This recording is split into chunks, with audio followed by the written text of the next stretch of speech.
Hello and welcome back to OC Avery and welcome to episode 3 of the Natives in Norwich Zoom Room. Today's guest is Dave Coughlan, an admin on the Natives in Norwich group and the man who actually made the group himself several years ago. So really the group owner, if you will. So in this episode we explore feather types and mutations. We look at yellow feather, buff feather, and then the different types of intermediate feather, which is between the buff and the yellow. We explore all of that. We also explore mutations, dominant, recessive and sex-linked, as well as double factor and single factored birds. And then we take a look at a few specimens from Dave himself, and then we have a few funny stories from Dave, and then a tour of his shed, and a few different things to look at. So it'll be a really enjoyable episode, so I hope you enjoy it. Please sit back and relax and enjoy. Hello and welcome back to the Natives in Norwich Zoom Room. This is episode 3 with our admin, Dave Coughlan. So welcome, Dave. So if you'd like to start out by introducing yourself and tell us a little bit about the birds you keep. I'm Dave Coughlan, admin of Natives in Norwich. For the last 15-16 years I've been keeping pied greenfinches. Specifically in native, I'm a native boardman, but specifically concentrating on pied greenfinches. Also Norwich canaries as well. I've been breeding the last 16, 17 years, and I generally like the mule a lot as well. It's a good bit, I like to try some nice mules. And also recently I've kind of got a real bug for new colour canaries, like quality new colour canaries. Fantastic. So how did you get started, Dave? What age were you, and did any family keep birds before you? Yeah, well, I was definitely in the blood.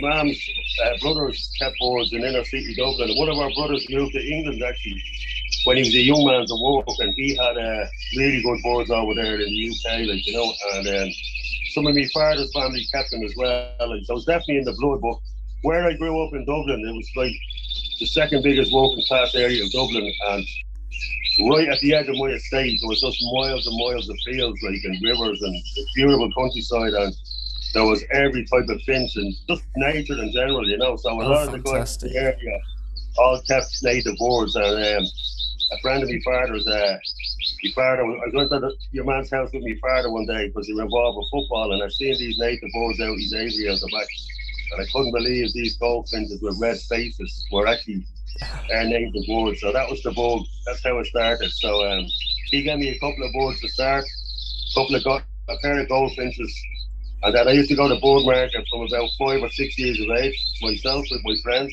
Yeah. And in Dublin's inner city, and we used to buy a red pole for 50p and a linnet for £1, a goldfinch for £1, but bullfinches were £5. They were dear. Wow. Well, quite a difference to today's prices. Slight difference, yeah. Wow. So to start off with then, on top of the feathers, could you explain to us the different feather types, yellows, buffs, and so forth? Yeah, well, everybody kind of knows the yellows and buffs, and that's pretty straightforward, Buff feather is a bigger, broader feather. Like if you look there under the microscope, where a yellow feather would be a narrower feather, a finer feather. But there's also, especially with heavy feathered boards, especially like Norwich canaries, greenfinches especially, there's intermediate feathers called. And basically, it's not just yellow, intermediate and buff. I believe that this is only my opinion, the intermediate feather can have different variations. So in other words, you've got yellow, you can have a poor buff now as well and a poor yellow, or you can have a really good yellow and a really well feathered buff. But also in that section in the middle, you have intermediate boards, and there's not just an intermediate. You can have a poor intermediate that's nearly a buff, or you can have a very good intermediate that's just about not quite a yellow. Do you get me? So there's different variations. Yeah. So it basically, to cut it short, an intermediate is an in-between a yellow and a buff. But I believe there's different variations of how strong, how close to a yellow they are, how close to a buff they are, Yeah. When I show you, you might be able to see the video, but I can show. I had a lovely yellow greenfinch cock that I wanted to catch up to show an example of. I'm kind of using greenfinches as I can. Unfortunately, he had a bat, even though he had a bat this morning, he had a bat in the drinker there just before I done the video. But what I will do, this is a cinnamon. Just tell me when you can see her in shot. Can you move it a little bit higher up and a little bit to your left, I think? Yeah, perfect. Thank you. Yeah, This is we've a got yellow it. cinnamon. This is a yellow cinnamon Norwich, a yellow board, and it's a true yellow.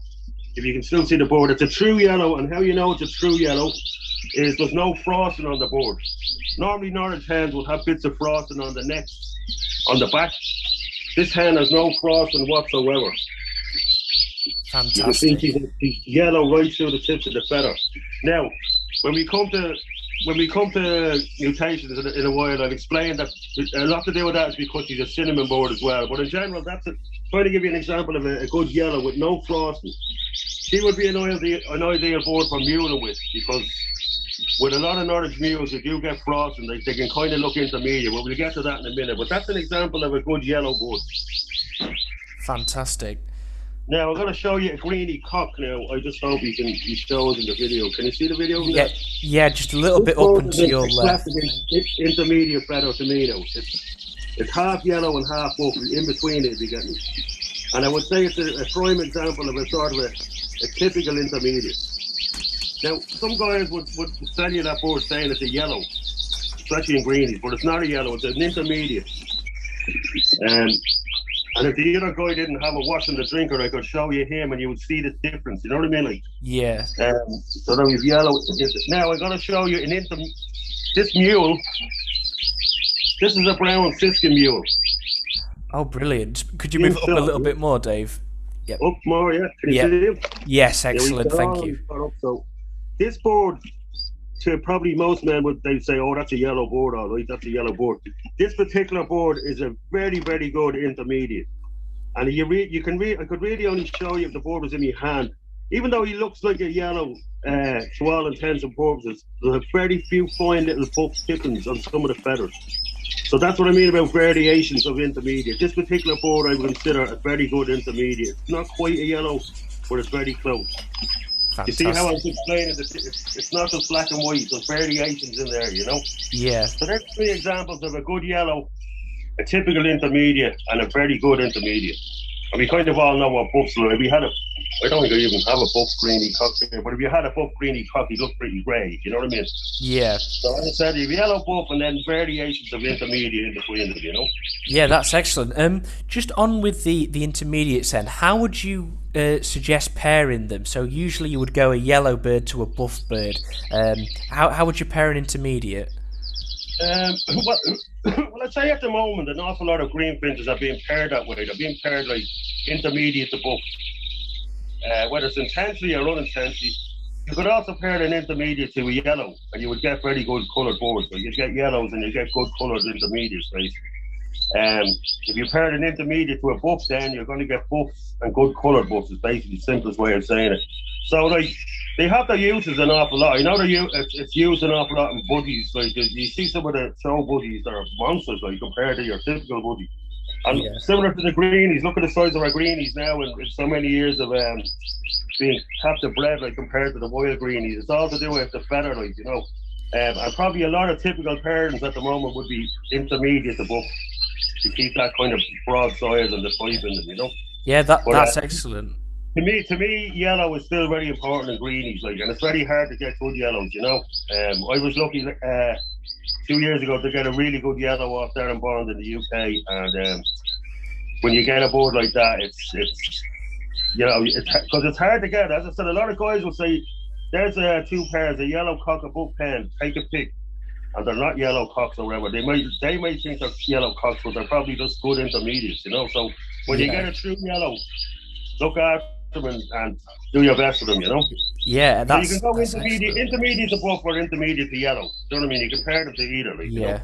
Okay, so that works quite well then. So you'll get more of a, would you say, a poor coloured yellow from that if you did yellow to intermediate? Well, you probably get yellows, and you probably get intermediate yellows, but to be good coloured intermediate yellows, you know.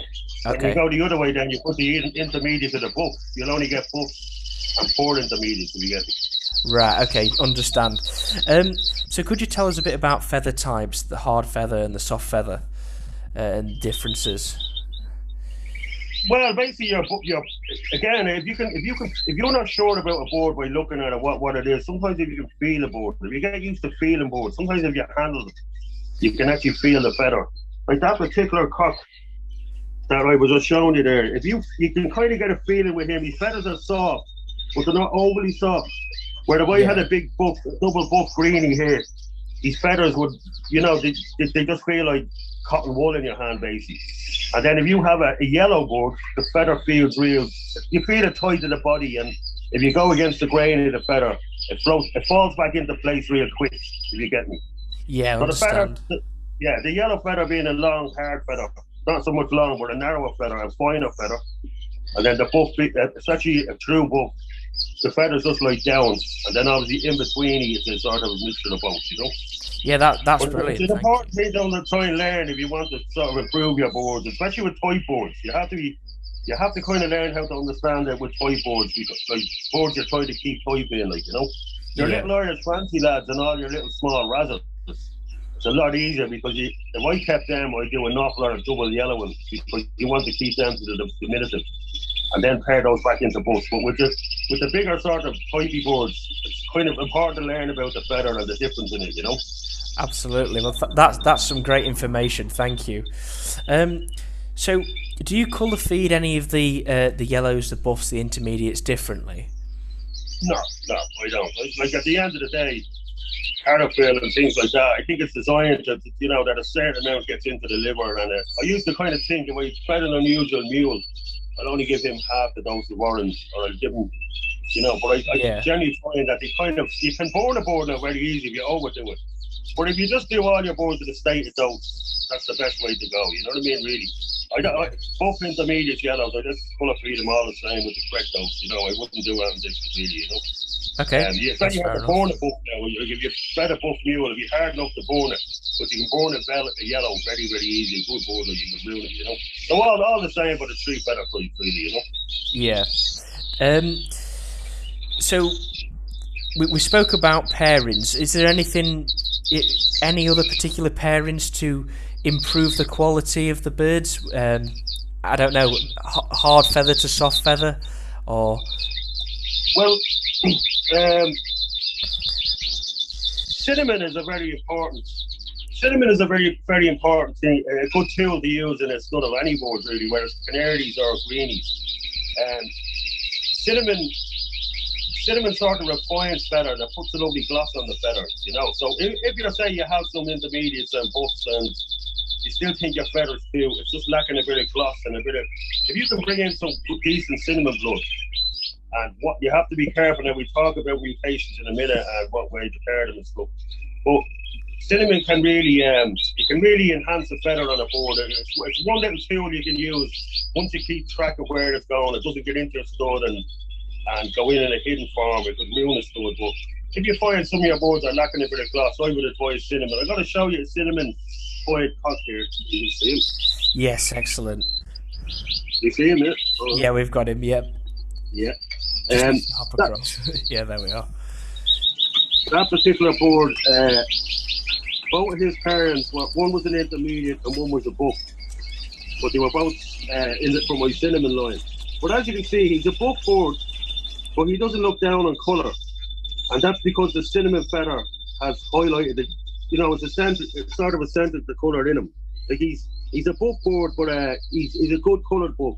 And the cinnamon being from the cinnamon line, that has brought the colour out in him a bit, like you get it. So that's sort of highlighting the tool of what cinnamon can do when it's stored, once it's used properly, Yeah, that's great. So obviously the cinnamon's add into the feather and actually improving the birds. Yeah, they put the gloss and it can enhance colour, like it can help colour, like and you try to get the right good coloured cinnamon to start with, Yeah. Do you think? Would you say that feather type and the quality of the feather is more important in some breeds of bird than others? Oh, definitely in Norwich canaries, and I'm sure it goes for your big, your borders and your any big type board. Because of especially Norwich, there's such a heavy feathered board that you really need to get that feather quality. And to be honest with you, like all the top boards in the UK and a lot of them in Ireland here as well. In type, there's not at Stafford there last year or 2 years ago. There wasn't a lot of difference in the type of them. And then it comes down to that feather quality, you know. And some of the guys like have the feather on these Northers, it's like silk, like it's unbelievable, you know what I mean? So brilliant. It has to be, yeah, definitely with heavy feathered boards, like, you know. Also the green finches as well. You like to see a nice silky feathered board, nice, and even a buff board with lovely gloss and sheen on it, Yeah. you know.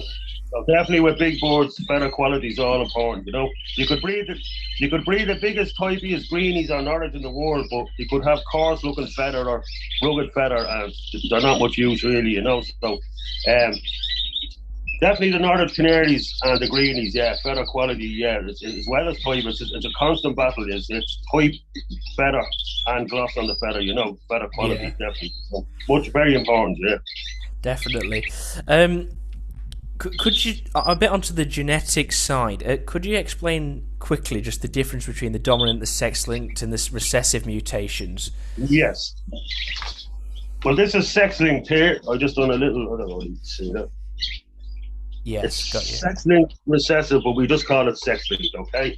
And most of your greenies, greenfinch mutations, red paw mutations, your cinnamon canaries, the some colour canaries, I know grey wings, which I keep canaries, they're sex-linked as well.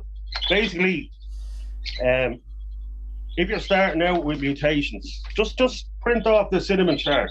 Just do that for starters, and just learn what you would get if you pair them up. And if you're still, a lot of guys I know that have boards years and they use cinnamon canaries in their stud, still can't get their head around how it works. And they'd often ring me up or message me and say, if I put a cinnamon carrier cock to a normal hen, what would I get out of that, Dave? I'm like, maybe some guys just can't get their head around it. Like, the minute I could get onto a hard copy from the internet, I just studied it, so I know straight away without having to look it up. That's what I know in my head what I'll get. But if you're starting out, and you want to add some cinnamon in, you're not sure how it works, a cinnamon, that would go for any mutation in any board. I would suggest you try and get a visual cock board. For the simple reason is, you pair him to let's call it cinnamon, say, a cinnamon canary. Yeah. You pair him to a normal canary, say a green. Automatically in that nest, the minute they hatch, you can sex them. The cocks will have dark eyes, and they will be actually split for cinnamon when they come out of the nest. And you can actually sex them in the nest. And the hens will have the pink eye of the cinnamon, and they're automatically hens. They'll come out visual cinnamon. That way then, when you're bringing your cinnamon into your line, you know exactly what's what. You know what I mean? Yeah. The problem is, if you use a cinnamon carrier cock to a normal hen, you can breed cinnamon carrier cocks in hiding, and you won't know that they're a cinnamon carrier. So probably they could go 3 years before they show up in your nest. And especially if you're trying to preserve type and all, you don't want them going in a hidden form. So if you're starting out with, say, any of the sex-linked mutations, try and get a visual cock and pair him to a normal hen. Then you can see in the nest, and when they come out, exactly what sex they are and what way you can put them forward as your line without them going hidden, you know? So that's my best way of doing it. If you pair like a cinnamon cock down to a visual hen, let's say, you can get cinnamon cocks, cinnamon hens, cinnamon carrier cocks, and normal hens. The tricky one is a split cock to a normal hen, because then the cocks, you don't know whether they have it or not, and they could show up in later generations. Try and go with the visual mutation on that one and pair it to a normal hen, and then you know where you're going forward then, you know. Yeah. This one is the co-dominant one then. It's just known as dominant. This one is mainly your white canaries, your standard white canary to a normal. You'll get roughly 50% of whites normal. White greenies are co-dominant, but I'll talk a little bit about that in a sec.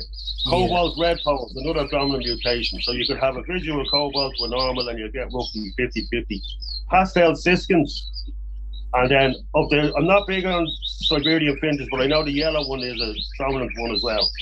But as the pied greenies there, when it comes to dominant, they do definitely show all the dominant traits. But we used to go by a chart off an old forum, and basically what the chart stated was that a pied cannot be split. A dominant board cannot be split for dominant. It either shows it visually, or it's a normal. Yeah. i.e., that visual could be just a white toenail. But if the board hasn't got white toenails or any pied markers on it or any it's generally a normal. But there a couple of years ago, I bred from two different pairs, a cock greenie. They were both off-pied pairs, but they didn't even have white toenails. A cock and a hen, and I decided to keep them boy as spare boards. But anyway, for one reason or another, I actually put them in a flight and I bred off. Now, neither of these boards had a mark on them or any white toenails. They looked like just normal greenies, but they were both bred off-pied, don't forget. And out of that nest that I got off them, a late nest, I got one 50-50 variegated board. And I got 3 boards with little marks in the wing or white toenails. Now, according to that chart, that quiet chart, that dominant chart, which is still valid to this day, that shouldn't have technically happened, you know? So I was starting to think, is there also a recessive trait in them? So I was talking to Dave Henderson, the Scottish judge, about it. We're having I wouldn't say a heated debate, but I said to Dave, yeah, I think you're right in the dominant traits, it's all there, but how the hell did this happen? That 2 boards that did have no visual signs of being a mutation produce mutations, you know? So then we were talking, maybe in the Budgerigar situation, they have recessive and dominant in their boards. And then another theory became that maybe the board doesn't have to have it in white toenails. Maybe just there could be a little white feather under the wing or something. Yeah. So generally, the pied greenies are a co-dominant mutation, but there could be a lot more in them as well. There could be recessive traits as well. Like as far as I know with the Siberian goldfinches, I think the actual pied boards are dominant, but the white-throat pied lads are actually recessive, you know. So again, there could be a slight crossover. Another new mutation that I'm fascinated with is the new red pole that they call pied. You know the pied one? Yes. Yeah. They are recessive, okay? So they look to all intents similar to pied greenfinches. The Moyer pieds co-dominant and they are recessive. I actually think if you look at one of those, a sort of 50-50 board, these are the red poles I'm talking about. They look like a blue and white canary. So to me, I don't think the reason why they're not dominant is I think they're actually a new mutation. Like they were, I would call them, instead of calling them poids, I would call them blue and white alloyed red poles, the same way we do with canaries. Because that's how I think the mutation got fixed and became recessive. It's totally different setup to dominant and poids, which, like, you know, they look very similar to this guy, you know, they're silver and white. Yeah. So that's an interesting one, and we watch the progress with that now. That's actually a mule I'm going to try. I'm going to get one of those guys. I was thinking about that. Pied red pole cock to a variegated canary of some sort. But that wouldn't necessarily work because I don't think it would, because the red pole itself, the mutation is recessive. Yeah. But I think maybe I might try it with a white recessive hen canary just to see what comes out of it. You know, might have a better chance than that. I think if you pair it to a dominant, you'd only get brown mules. But again, being a new mutation, it's an interesting one. I absolutely love trying different little mutation mules and stuff like that. I get a great buzz out because you never know what you're going to get, you know. Yeah. The summer just gone, I put a brown pastel cock to a little red brown. That's actually one of the siblings of that little mule I showed you.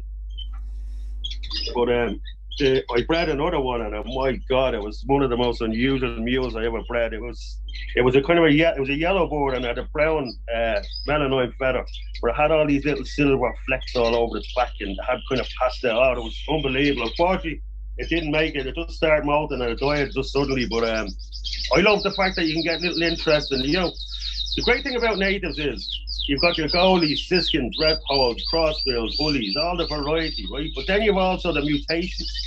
And when you factor that into it, it's such a great variety of that species of board. And I think a lot of people, they don't, some don't like mutations, some just like normal boards. But I think the fact of trying to breed something very unusual, like something that's not generally seen very often, that's what really gets me going, really. That's what I like, you know.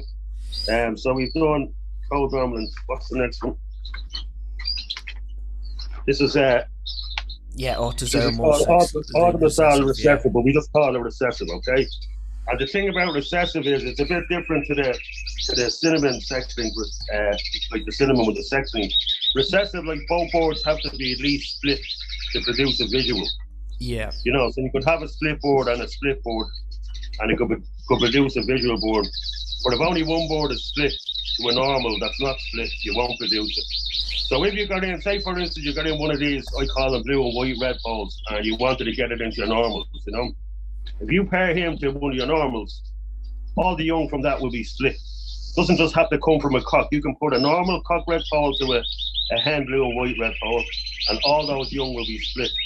You can then pair one of those youngsters back to the parents, and that could start your line of recessive, these blue and white lads, you know. So where the sex link predominantly comes from the cock has to have it. With the recessive, it's different. They come from the hen. The same with with the co-dominance. You can have a hen poid greenfinch, a light hen, and put it to a normal cock, and you can breed poids. It's only this sex link one where the cock predominantly throws it. You know, the cock has to have it. Yeah. No, that's really interesting. Just on that with the recessive, so you can actually get carrier cocks and hens in that, can't you, as well? Yeah, they're split. Yeah, exactly. So it's obviously it's unlike the sex linked. Exactly. It predominantly comes from the cock. There was an older when you're trying to learn this sex linked one. The hen canary cannot receive the sex-linked mutation from her mother. She can only receive it from her father and pass it on only to her sons. So the sex-linked one is predominantly coming through the cocks, where the co-dominant and the recessive can come from either cocks or hens. You know what I mean? That's the slight difference in it, you know? Yeah, I'm going to say with the sex-linked as well. I hope everyone's not going to sleep listening to this. They're probably all in a rocking chair. They're going, gave me fucking tablets. Oh no, it's all right. You can do a beep on that one. Yeah. Well, I'm just thinking along the lines of the sex link. So if you paired a normal carrier cock to a visual sex link mutation hen, then you can get it's the mutation cocks, mutation hens, and normal hens from that pairing. Yeah, and also normal cocks split for the mutation. Yes. So with that particular one there, you get the 4 possibilities. You get the visual cocks, visual hens. All the other cocks that are normal and better will be carrying it, and then you can also unfortunately get normal hens if you don't want to produce them, you know. Yeah. So we've explained the mutation. So some birds can supposedly carry several different mutations. Would you agree with that, or do you think they only carry one? Oh no, they do. They definitely, like I say, I've been in lab cells that breed these Siberian goldfinches, and they throw all sorts of combinations. You know, especially when they come from the continent, from Belgium. Like, you could have a pair of goldfinches, and they could be emu or something. And next thing they're throwing poid ball and Chevys and all sorts of colours, and you know, like they seem to mix those colours. I'm not saying there's nothing wrong with it. It's you know, it's nice variety, but I remember the very first pastel brown siskin cock I got over. It came from Belgium, the bird, and I paired him to a lovely yellow green 5 hen, and I got 40 mules out of it. And you want to see the combinations I got? I got pastel cocks and hens. I got normal cocks and hens, and then I got ivory hens, beautiful birds, absolutely ivory hen mules. He was stunning. So he was obviously split for ivory.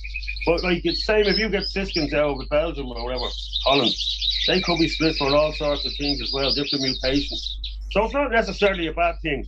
Where I think it is a bad thing is in greenfinches. You have to be careful. I'll give you an example. Lutino and satinets. If you say get in a Lutino cock or a satinet cock greenie, and you pair them into your normals, any normals you will get from that pair, the normals you wouldn't really use them again. They come out with kind of a milky colour, and you could have a good line of normals. So that definitely doesn't agree. And then there's no point in crossing, say, Lutino into poid or Lutino into a gate. You know, you're only messing things up. As I said to you, that's the only two that I would pair in the poid would be the sex-linked ones, and mainly a gate. Isabel, I crossed into before, attractive birds, and the cinnamon. I would not even think of putting Lutino near my poids or my normals, to be honest with you, or satinet. It just, unless you're specifically breeding satinets or Lutinos, you'll ruin normal greenies, because the normal birds come out a real diffused milky colour. That's just not right, you know. So in greenies, I would only cross, say, the sex-linked ones like Isabel, cinnamon, or a gate into me poids, because that can, as I said, that cock again is it can enhance the birds. Whereas the rest of your rhino ones like Satinet, Lutino, it's a no-no. Only use them if you're concentrating on breeding those specific ones, like, you know. Yeah, that's fair enough.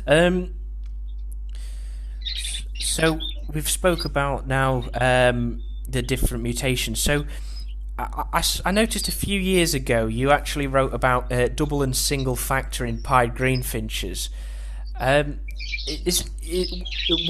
does that come from? Do you believe that that's something that it happens? Well, again, I guess? it's on that whole dominant chart, basically. You know that you can breed single factors and double factors. Hope you're not on the hard stuff there, are you? No, just water there. I'm gonna bring one out myself, but I still a bit hay today, you know. Yeah. Don't worry, I'll drink a gallon after this. Yeah, no, it's on that chart. It's there. It's there on the chart, basically. And say, for instance, you pair a single factor poet, let's say. See, it's very hard to visually look at a board and say he's double factor or he's single factor. But if I had to hazard a guess, like if you get I'll show you a board now actually. And by the way, in all the poets I've ever bred, in whatever it is, 15, 18 years, this is by far the best hand poet greenfinch I've ever bred. It's a 2019 board. It's just caught up out of the flight. And when this board settles down... Can you show it a bit more, Dave? We can't... I just want to have a look and make sure. Oh, right, yeah, fair enough. Wow, he's lovely. Could you move him up a little bit? That's a hen board. Oh, wow. That's a hen. Almost... And she'd be as big as any of your big normal cocks. Now, she's just out of flight today. But when she settles down and you get her show trained with a little bit of weight, you know, she really fills that cage. And believe it or not, here's what I'm talking about, mutations, sex-linked mutations being an advantage sometimes. Both her grandparents were visual agate poets. So they were literally look like agates, but they'd little bits of poet on them. And I think it helped her better quality, if you get me, down the line, like, you know. Yeah. But that board there, I would guess, yeah, she could be what you'd consider a double factor, as soon as we're on the subject. Generally, I would guess, if you had to guess which ones they were, the real kind of light feathered ones, as in not showing much melanin, you know. Yeah. And the theory of the double factor boards is one very important thing on the chart. If you, let's say this is definitely a double factor board, or you bought it from a breeder, he's double factor that one. The theory is that you bring that double factor home and you pair it to a normal, then all the young off that board should be visual poet, for instance. Let's say we're talking poets here. They should be all visual poet. Now, I have used these ones in the past like this, which I consider, if this chart is true, these must be the double factor ones. But I have paired them into normals, and I still only got tiny bits of variegation and white toenails. Now, I could have been just very, very unlucky that the ones I'm using are in fact single factor. But I think that part of the chart, it's not as black and white. You put a white canary to a green canary, or say a yellow canary.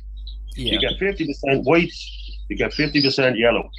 With these guys, it's not quite the same. It's not as black and white as that. You know, it's a bit harder to kind of get the normals, especially the point into them. You know. Now, when you pair of the normals, you want to pair them to good normals. That you get grey tools, you get white toenail boards, or a board that might have one white toenail. And generally, that's what I call the kickback year. You have to dip the normals in. Otherwise, these guys would end up the size of Linux. You know. Yeah. To keep the size and type in them, you have to put good normals into them, say every 2 years, you know. Depending on how your boards are going, you might have to do a few pairs of them, or just 1 or 2 pairs. But generally, yeah, I think there is single and double. I generally just have not estimated enough to say, well, this is it. But I would guess in Poet Greenies, these guys here, the really light boards with not much melanine would be the double factor boards, I would think. in brown pastel siskins now, it's very easy to tell. As they come out nearly like a yellow canary. You know the way your standard one is kind of an olive green colour with you can see the bits of brown in the wing. In a double factor one of those, it's very simple to tell. They come out kind of yellowy colour. They're really attractive boards. They actually come out so yellow that it's kind of hard to sex them between the cocks and the hens because the markings and the cap and all is being diffused slightly.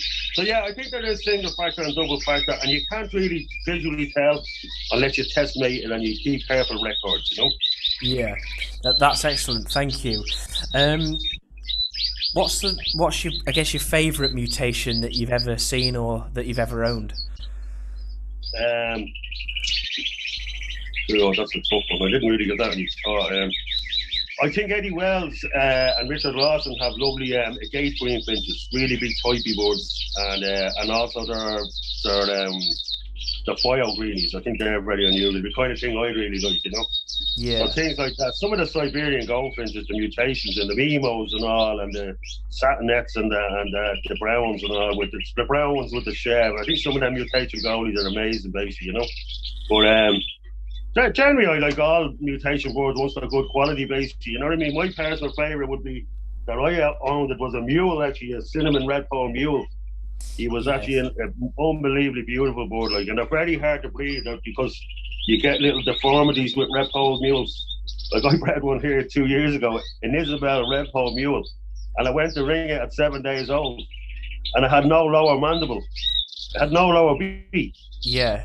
And absolutely, you know, so you get problems like this. But this guy was perfect. He was perfect, and I colour fed him orange. I didn't colour feed him red, thinking with the cinnamon blood, and it suited him perfectly. And he just perfect feather, perfect. He's a real little showman. So that was my personal one I bred, you know.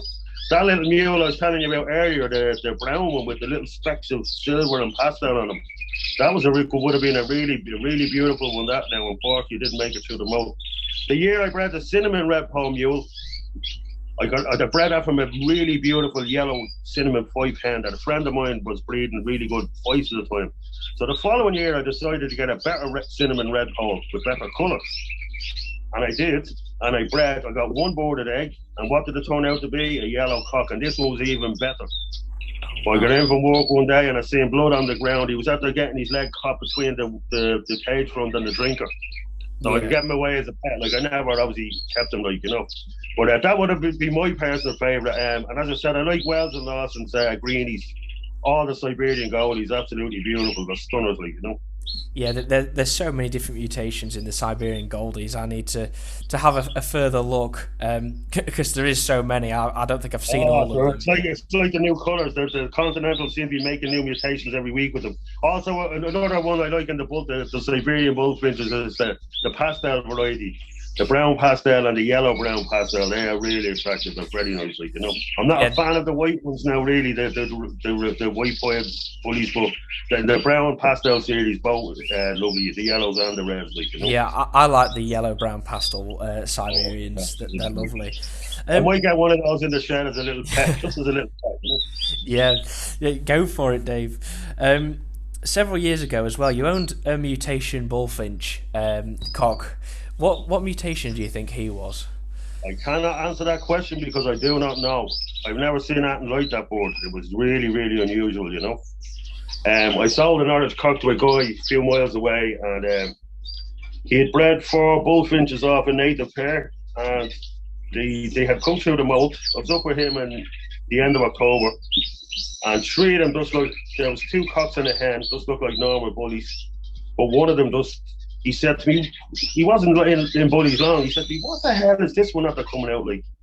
And I said, I don't really know, to tell you the truth. It was the most unusual looking board I ever seen. It had the breast on it had a rusty colour. You know, have you ever seen a rusty nail that was sitting in a little cup for, say, years, and the water go completely thick rust? Had a colour like that in it. It had a diffused black head, and it had, in the wings, it had basically looked like pastel or something in the wings with little flecks in it. That was so unusual, you know. So anyway, he's had his eye on a couple of boards that I had. He wanted to try a light mule. I sold him another cock, and he wanted a nice fine hen off me and another nice Norwich cock to try the light mule. So I said, I'll tell you what I'll do. I'll get back on the motorbike. I had a motorbike at the time, and I'll go down and get you a lovely pair if you give me that fully. And I didn't even know whether it was a cock or a hen or not. So he says, deal. So I was down the road. Back home. I just liked the board because I knew it was something unusual. But a friend of mine at the time sent it to a guy in Belgium, the picture of the board. And the guy contacted my friends, and he went mad for it. He's seen that this guy is an established breeder in Belgium. He's saying that the board was, in fact, an unusual first-time mutation. And basically, he struck a deal anyway to get it over to him, like, and I was getting a nice little heavy pocket out or whatever, you know. And I had the board up on its own. It was doing great. And it was very mild at that time of the year, so I opened the window slightly. When I got in from work, my missus said, there's after being 2 cats on your shed all day long. They're bouncing up and down on it and everything.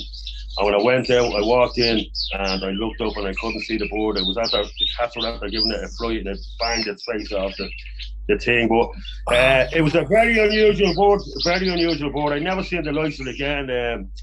I was telling other people about it. They were saying, "Oh, your man obviously further down the road was using Siberian bullfinches," and it's just a throwback from that. It wasn't, because they were native bullies that bred. I seen the parents, and it was his first pair of bullies that he got in. So there was no northern blood in there. It was just a very unusual board. And that's not to say probably if I had a center out your man, it would have molded out normal probably the next mold, but I don't think it would have. He seen something in it and he wanted it, you know. So he got a bit cross with me that I died, but it wasn't my fault. No, there's not much you could do in that situation. It's a shame, but hopefully one crops up relatively soon. You never know, yeah. Yeah. So, what's been the best bird that you've ever bred, and how did you breed it? And the best bird I ever bred. For 2 years a few years ago, I bred, so I think 1 year I bred 14 Linnet Norwich mules, and then the next year I bred 6 of them. And I bred the first year I bred 14, there was 12 cocks in it, and only 2 hens. And out of those 12 cocks, there was 5 yellows, and 1 bird was actually safe enough to be a really top bird. Unfortunately, a sparrowhawk came into the shed while I was in the shed. I pierced him in the chest. He was number 10. I remember from number 10 down the street. That's how I had my eye on him. But the next best guy, he done very well in the show scene that year. So the next year then, I had the same linnet that produced him. And I bred the year before an outstanding yellow. I wasn't in Norwich long, like, you know, and I bred an outstanding yellow hen. And I bought a really good buff cock Norwich in England for her. And I paid a few pounds, and I put them together for each round, and they just would not get on. They were killing each other. But I had in my head, I wanted to try and get something off them. So they had gone 3 rounds. He didn't fill the eggs, the cock Norwich, because you're fighting. So I just said, here, I'll let her go 1 more round and I'll throw that linnet in. He'll shred a blue bottle, this fella. So she went down again, and lo and behold, there was 6, believe it or not, boarded eggs in it. And I got them reared under 2 different nests. And there was 3 hens and 3 cocks, and there was only 1 yellow. And the yellow was a cock. But he was a very good bird. As a young bird, he won a few shows, but he had great colour, but he didn't have quite the type and the size, which I don't get a lot of Norwich mules for the second year.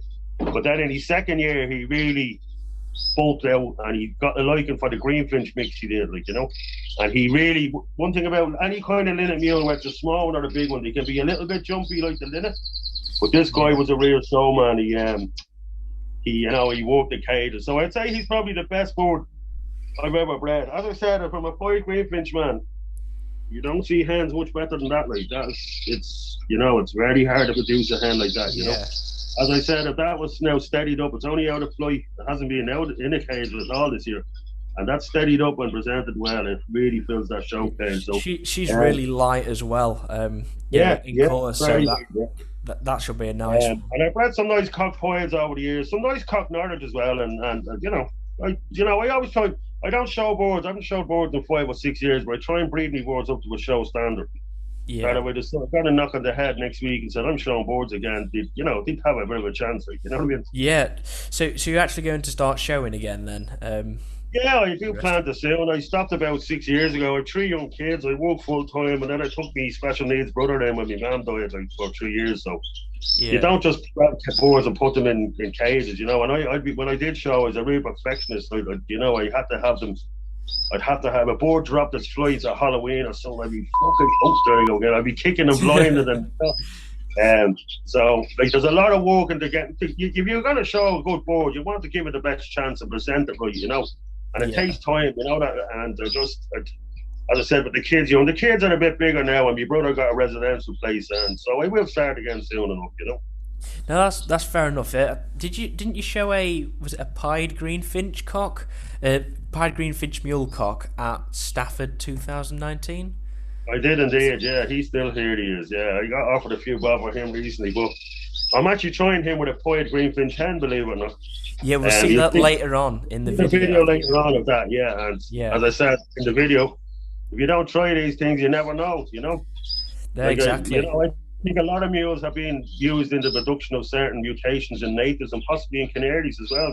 So again, it's starting to become common knowledge now that siskin mules can be fertile. And there's lots of examples of them being fertile because they're very closely related to canary serans, siskins. The closer related, the better chance you have of doing it. So look, if we give that a rattle, you never know. He's not the best light mule in the world, but he's a nice one. He's a big board, and we'd see what happens. Yeah, no, but best of luck with it as well. What has been your greatest achievement so far then? With maybe that showing or breeding or.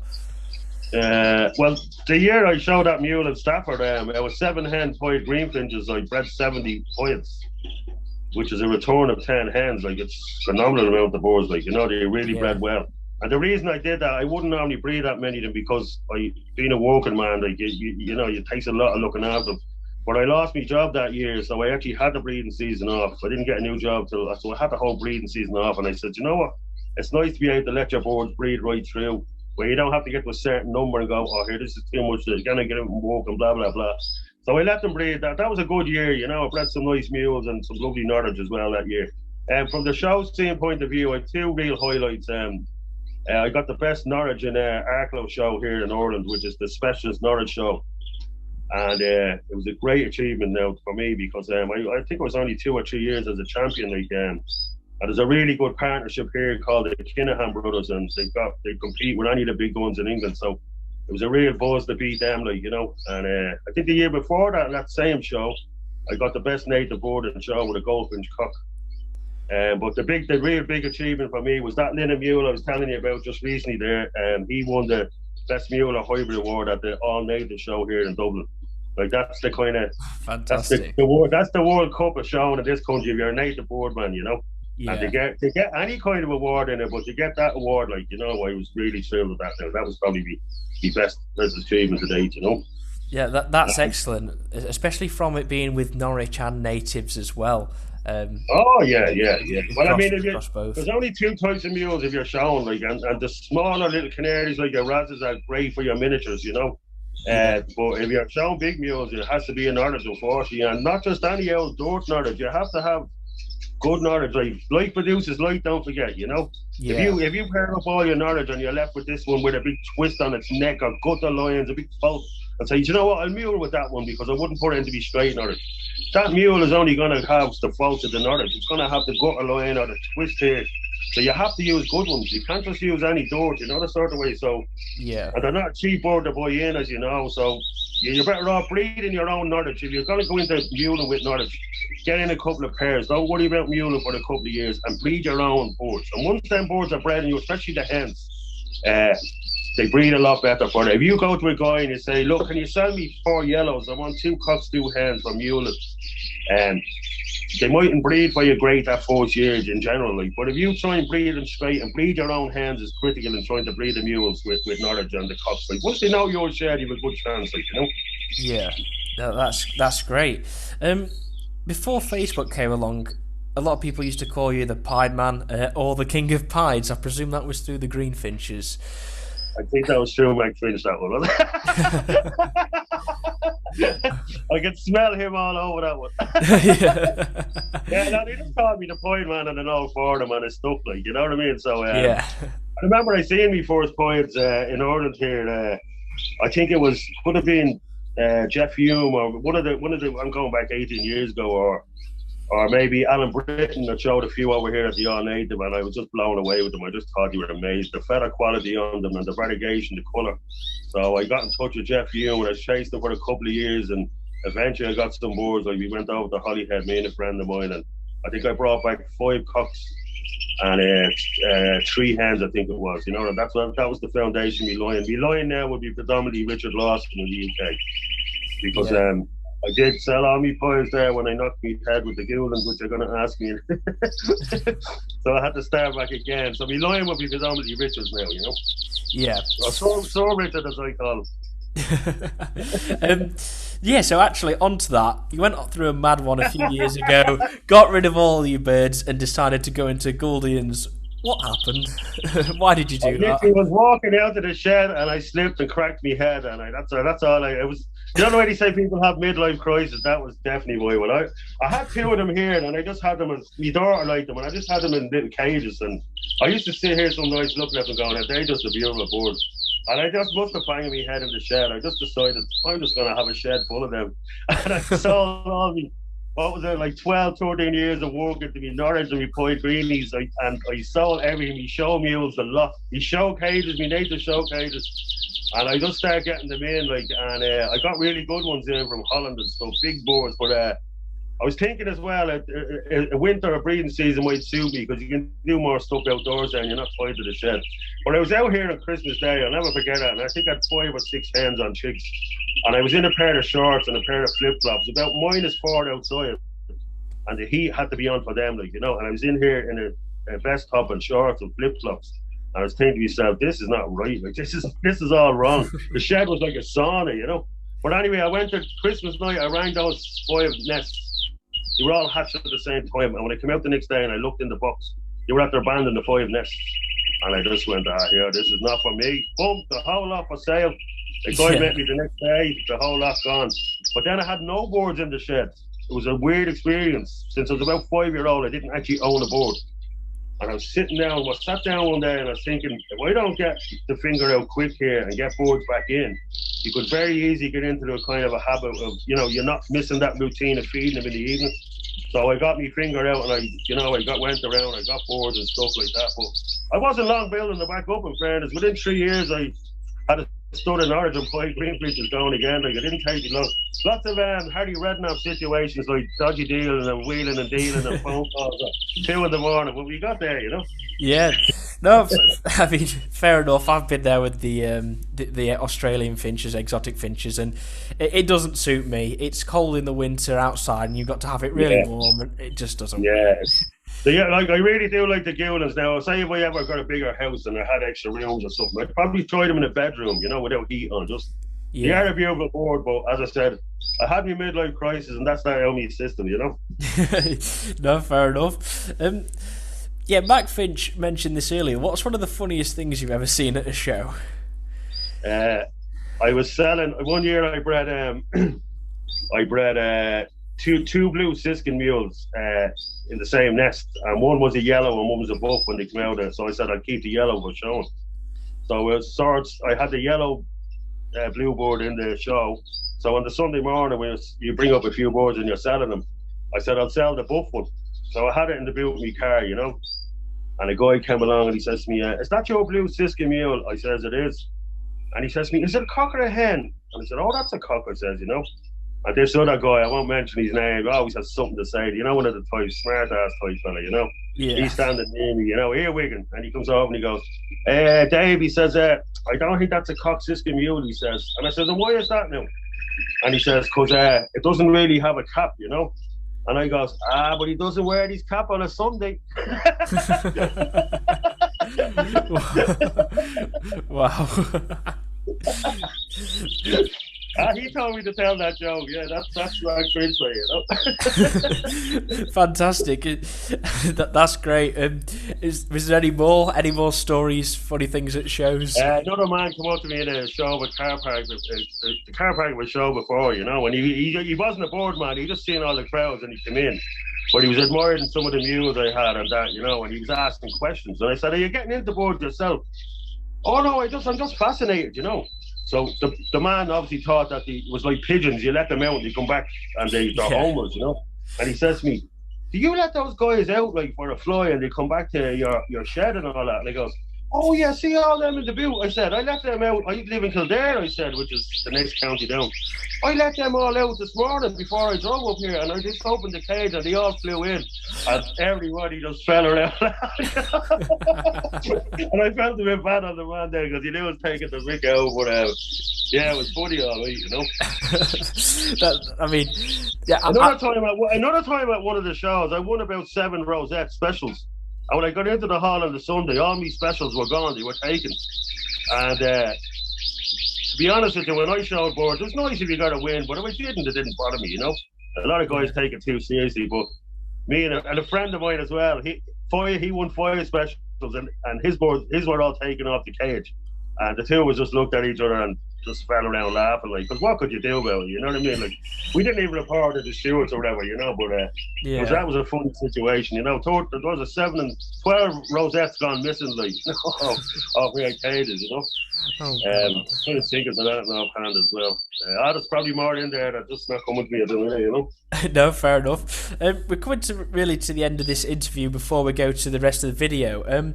So is there anything else you'd like to mention?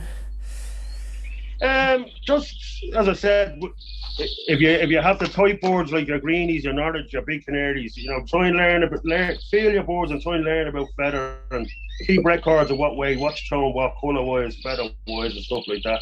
And also then mutation boards. If you have an interest in mutation natives, don't be afraid of the charts and go, oh, that's a headbanger. Just print her off, you know, print her off with a printer and just basically like learning your tables in school, and figure it out. You know, don't be afraid to get mutations in because thinking, oh, I can't figure that chart out. It's not that hard once you look at it and you kind of learn it, you know. So enjoy. Like, I think mutation boards are not used, especially in England and Ireland. I don't think in Britain and Ireland they're not used as much as they should be. They're another part of the hobby that, you know, I don't think we use as much as they do in the continent. So yeah, don't be afraid to get some mutation native boards in, you know. Yeah, no, that's fair enough. I'm going to say I really enjoy the mutations and, you know, doing the different combinations because you don't know what you're going to get sometimes. But it's all exciting. So definitely, you know. Yeah, well, with that, if there's nothing else to mention, then Dave, well, thank you for coming on and no problem. Thank you, Wally. Yeah, you're welcome.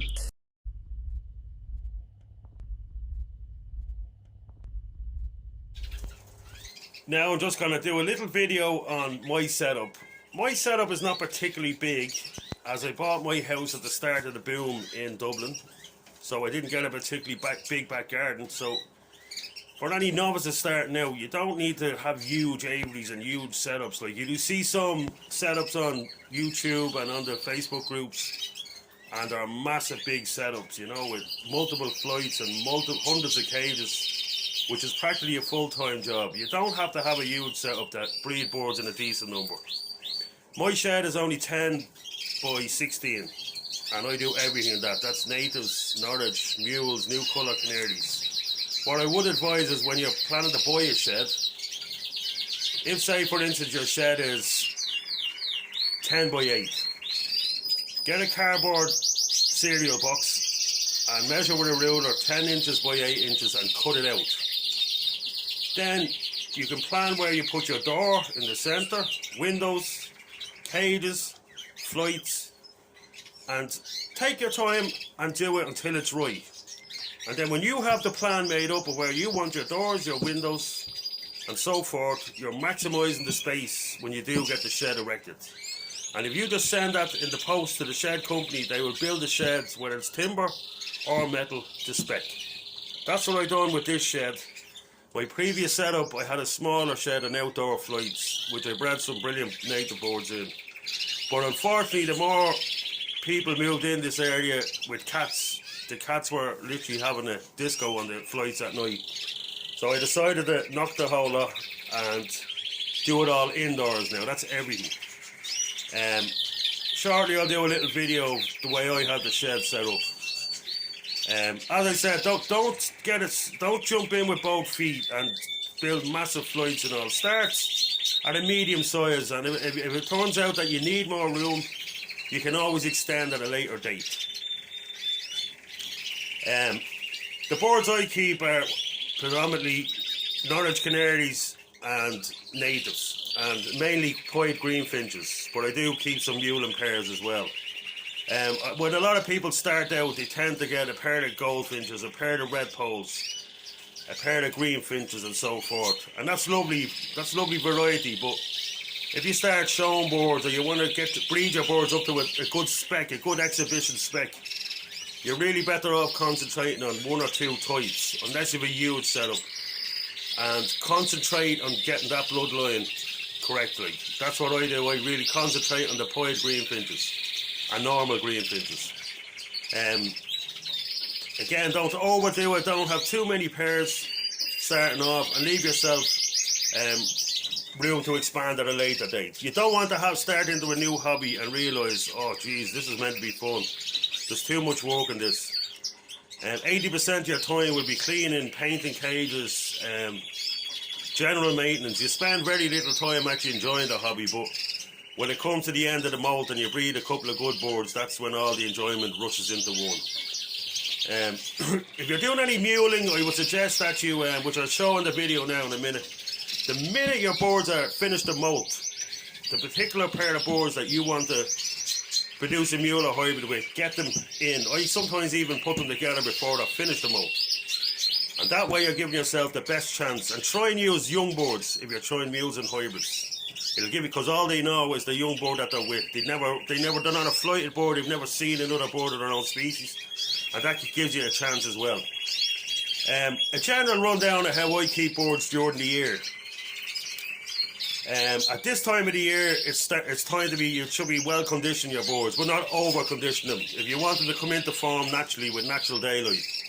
There's a lot of people now putting on heat and lights and bringing their boards forward, and it seems to work for some people. But again, if you're only starting out, natural daylight is your best. This shed has lots of windows in it, and the most important light is a roof light. I cut out a 6x3 slice of this roof, and I made it with double polycarbonate, so it doesn't let in any condensation, and that's the most important light that will come into your shed. I do use light, which I have it on today on a dull day, and I also put it on in the evening just for when I get out and work to feed them. But if I wasn't a working man, I wouldn't have lights on at all in the evening. I just let them come into form naturally. This time of the year, at the moment, they get their general seed mix. It's all about getting your boards fit at this time of the year. The greenfinches have been taken off the rich seeds. The greenfinch mix would have a lot of sunflower in it and oily seeds. They have now been weaned back down to a mixed canary mix. It's all about getting them fit. At the moment I am feeding them a bit of dried egg food and some conditioning seed and some vitamin E oil. And basically they get that 2-3 times a week at the moment. Plenty of grit and the conditioning seed. Also in the water they'll be getting calcium once a week at this stage. We're in February now, don't forget. And then they'll be getting 15-in-1 Aviform once a week as well. Also at this stage of the year they're getting broccoli 2 or 3 times a week. Broccoli will be my green food of choice because it's rich in vitamin C, calcium, iron, much more nutrient rich than the likes of lettuce or anything like that, you know. So broccoli is my green food of choice. And when you're getting it, get the rich green head. Look through it. Don't get the yellowy colour stuff which is grown in Spain. The rich homegrown stuff is the best. Then we're at the end of this weekend I'll start my first batch of soak seed. And the soak seed I use is Countrywide soak seed mixed with a pigeon conditioner and then with a good bit of extra hemp in it. And generally that gives me a balance for the small boards and the greenies, for the small canaries and the greenies. I used something similar last year and I found it a great feed. Everything with our boards is trying to keep it simple. Like I've been in guys' sheds and they're putting 40 different supplements into their egg. It must take them like an hour to make up a batch of egg food. Make up your soak seeds, your egg food, and also I put in the breeding season lots of peas. That would constitute about a third of my egg food. My soft food mix.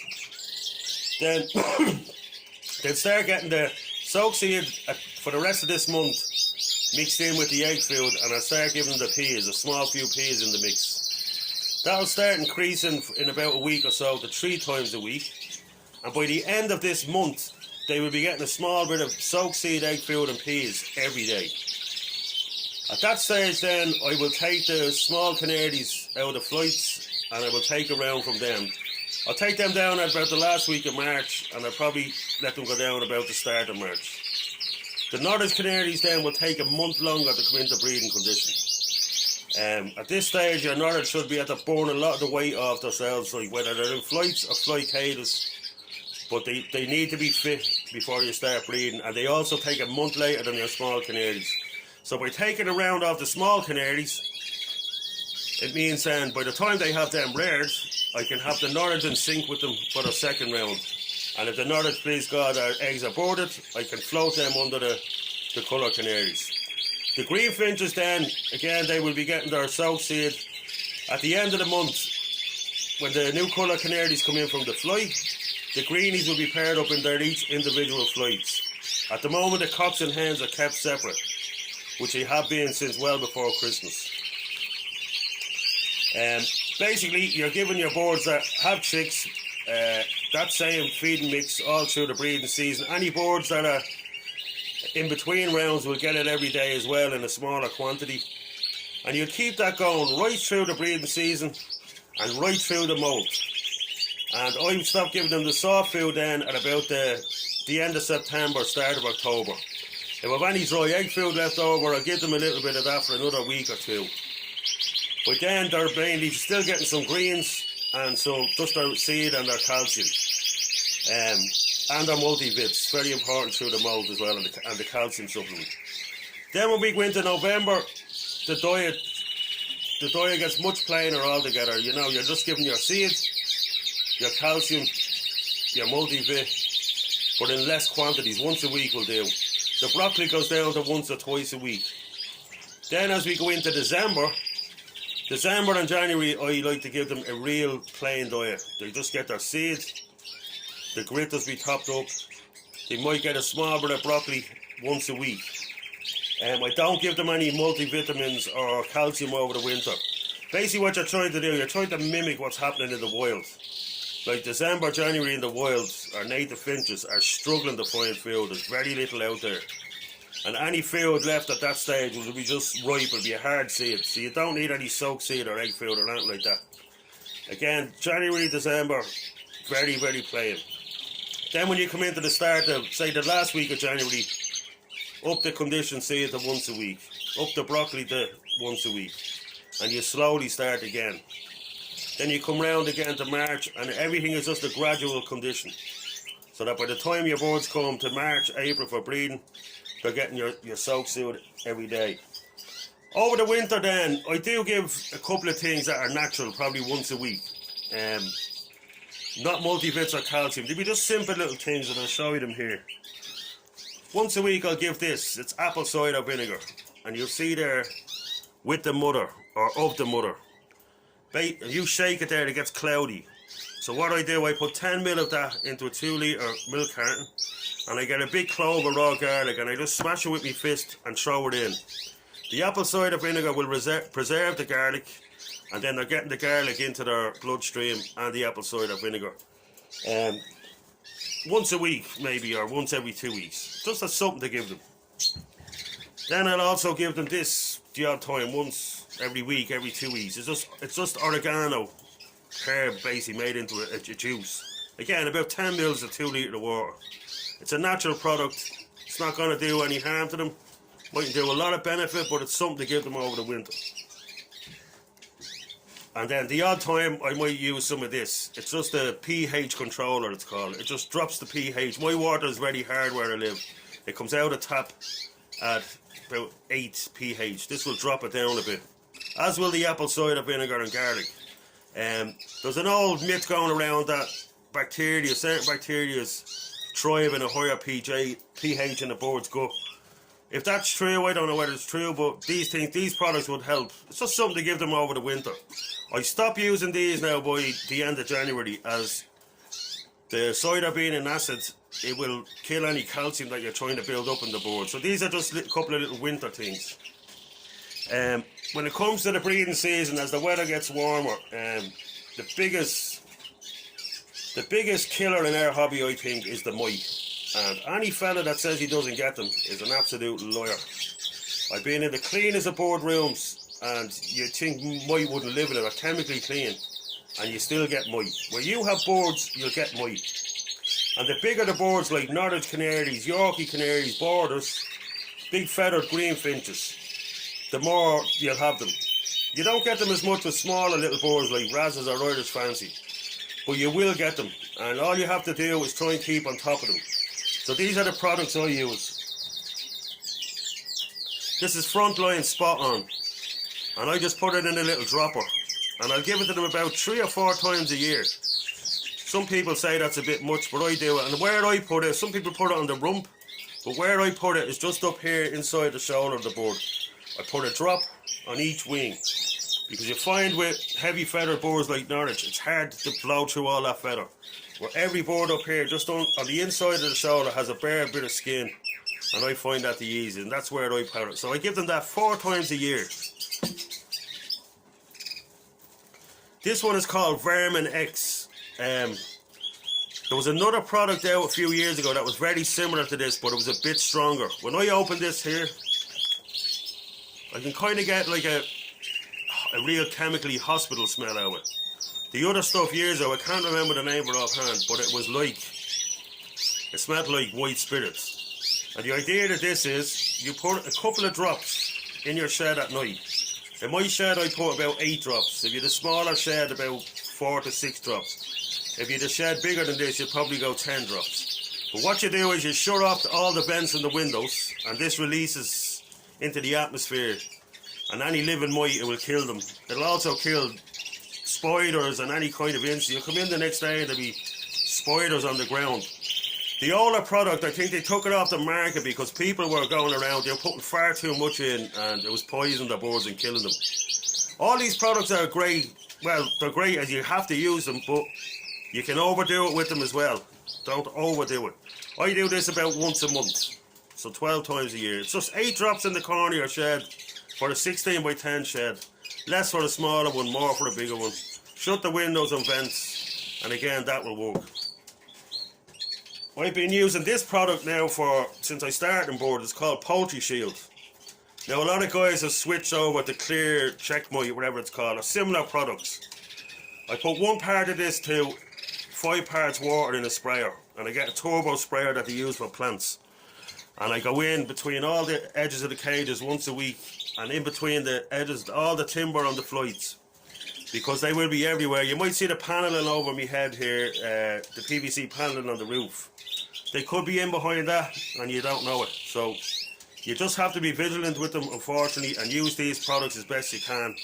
I've also got an RDAP spray that if I think there's mites on the boards, which thankfully I don't get, I just give them a little zap of that. As I said, you just have to keep on top of it with all these products, and it's a fortunate part of the hobby, but it's there. A lot of lads use carbolic soap as well in their nest pans, which seems a good idea.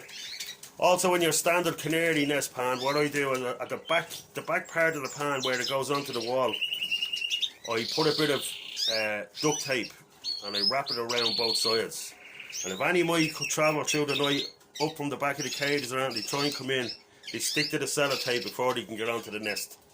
The outdoor ones there, the outdoor hanging ones is not quite as simple to use. So as I said earlier, I use soak seed. I was contemplating leaving it out this year and going with something like, but to be honest with you, it's worked for me over the last 20 years, so why change it? And Pearl Morboid for me, I know a lot of lads rate it, but it's just, I don't see what it is. It seems to me like some kind of soy biscuit with minerals on it, you know. If it works for you, well and good, but I'm going to stick to the soak seed because I know it works. Like, I rinse it well, I prepare it well. And when I'm in work, I have my daughter rinsing it. Like, it's just about good preparation with it, which I've done a video there in the past. I'll get it up on the group there. So that's it. I'm going to do a little video, just quick little run around my shed, the way I breed it. As I said, I have flights and I have cages. I could do 2 things here. I could have less cages and have bigger cages, and I wouldn't have to use the flights. But I have smaller cages, and it works for me. And what I do is I have the boards and flights here right up till the end of March, so they're fit as fiddles. And then they come into the breeding cages and they breed well. Then the greenies get the flights, single flights each per pair. As I said, the other option is not to have, I can pull them flights down and have bigger cages. And if you control the seeds properly, you don't overfeed them, they could breed well in those. But I'll do a little video now of a little tour of the shed, okay? So we start over in this corner here. This is just 4 Molinari wire cages. I have these in 2 years. They replaced the flight that was there.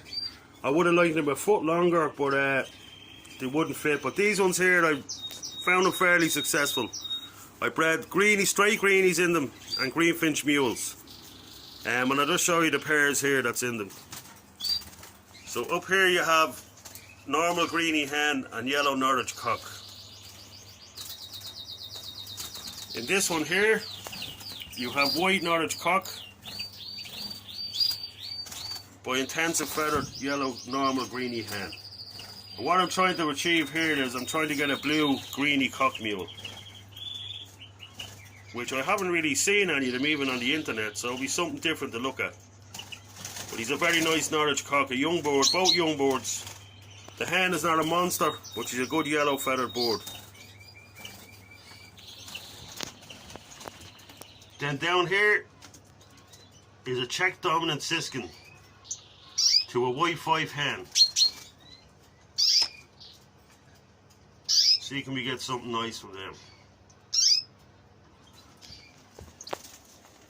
Then here, people always say, oh, mules and hybrids, they're infertile. Maybe we don't try them enough. So in this case, it's a white greenfinch mule paired to a light pied hen. The mule is a 2019 board and the pied hen is a young board. I'll try hopefully for a round or two, and if it turns out that it's not possible, I have a nice dark pied cock that I'll try her for a late round. Then over here is just a single bank of wire cages that is handy for keeping, say, boards you're not breeding off, like mules and stuff like that. There's a chappie in there, he doesn't like the camera anyway. There's a little brown mule I bred this last year. There's a yellow hammer cock. Handy for holding single boards. Then, as I said to you, I have single breeding plastic cages. I find them very good for cleaning out, no paint, and you just have to respray the front. Just bleach them down with spray and go in with hot water and they come up lovely and clean. A lot of people don't like them, but they suit me, saves me a lot of repainting.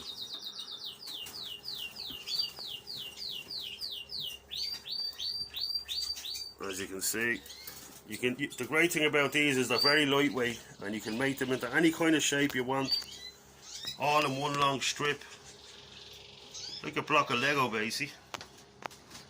And then here's a very important, one of the best things you'll ever buy for your shed, a dehumidifier. This particular dehumidifier is not on a coil system. It's done by pads, and it will actually run down below minus 1 degree is where the standard coil system dehumidifier generally won't run below 5 or 6 degrees. It has a purpose-built cut-off so the coils don't freeze and crack. But these are absolutely a must for a board shed, especially over the winter months. Next couple of weeks now you can get put away, you don't really need it. You want to keep the moisture in the room for the breeding season. And then these are just more breeding cages. We've added in some wire ones up here, as you can see.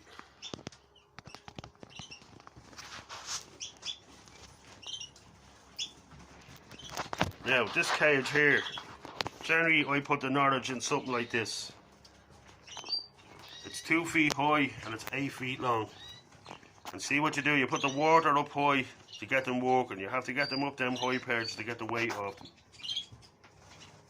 Sometimes as well, I would actually open up the flights and give them a double flight. And it takes them a while to get up to the higher perches. You have to put in lower perches to encourage them up.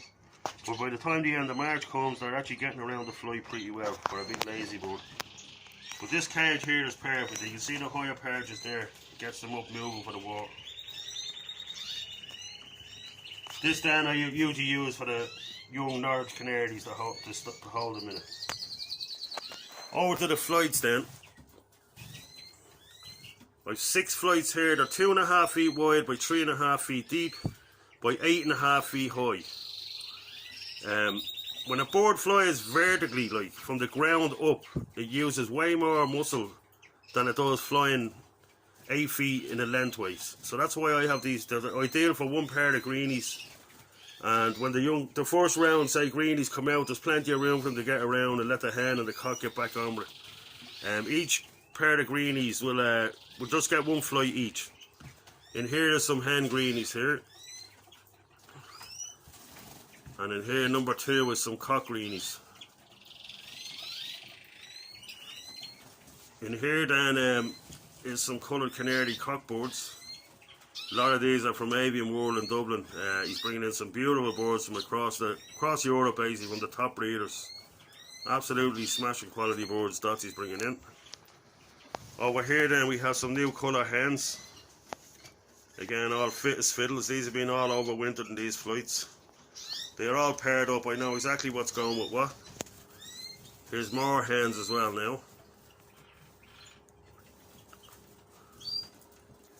And then over here we have some more cocks.